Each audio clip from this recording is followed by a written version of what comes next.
स्वामी जी संजीवनी की तरफ बढ़ते हैं अब।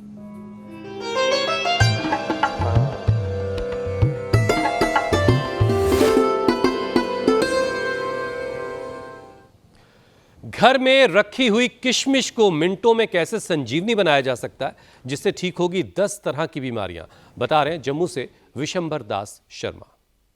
मैं आज आपको एक रामबाण उपाय देने जा रहा हूं सूखी खांसी के लिए।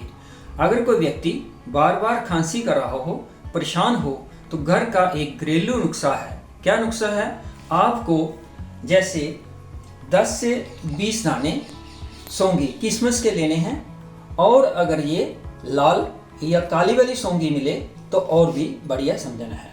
अब आपको क्या करना है, तवे के ऊपर, आग के ऊपर आप आधा या उससे भी कम मात्रा में देसी घी ले लेंगे और धीमी आग पर ये किशमिश जो है इसको आप फ्राई करने का प्रयास करेंगे, और चंद ही सेकंड के बीच में ये जो सौंगी है ये अपने फूलना शुरू कर देगी, और आस्ता आस्ता दाने जो हैं वो फूलना शुरू करेंगे और साथ साथ में लाल होना शुरू हो जाएंगे। तो इस किशमिश को आप ज़्यादा नहीं चलाएंगे, बस थोड़ी देर के लिए दाने जो हैं वे साइज़ में थोड़े थोड़े मोटे हो जाएंगे। और अब आपको क्या करना है, ये जो किशमिश है जो ही ये भुन जाएगी, आप इसे आस्ता आस्ता से भुने हुए दाने को आप बाहर निकाल लेंगे, और इस तरह ये जले ना, आप सारी ही किशमिश को निकाल लेंगे, घी रहने देंगे। अब आपको क्या करना है, जो पेशेंट इससे परेशान था खांसी से, आप उसको ये दाने 10 से 20 दाने दूध के साथ शाम को वक्त खाने को दीजिए, और एक दिन के प्रयास से ही खांसी है वो 100% ठीक हो जाएगी। और अगर 3 दिन का ये प्रयास किया जाए तो और भी बढ़िया है, और इससे व्यक्ति को स्वास्थ्य लाभ भी बहुत मिलता है। स्वामी जी कमाल की है किशमिश तो फिर।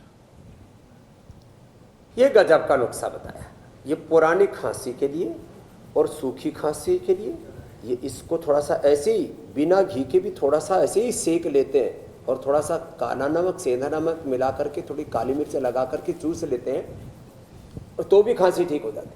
और इसके साथ यदि वो सूखा भुना हुआ चना खा लिया, भुना हुआ चना और किशमिश खाने से, और दूध में हल्दी, शिलाजीत, अश्वगंधा, मुलैठी और शुंठी, इसको उबाल करके पी लिया। अकेला दूध तो कफ करता है, तो खांसी का परमानेंट खात्मा, और स्वासारी ब्रोंकोम ले लिया तो दमा भी दम तोड़ देगा।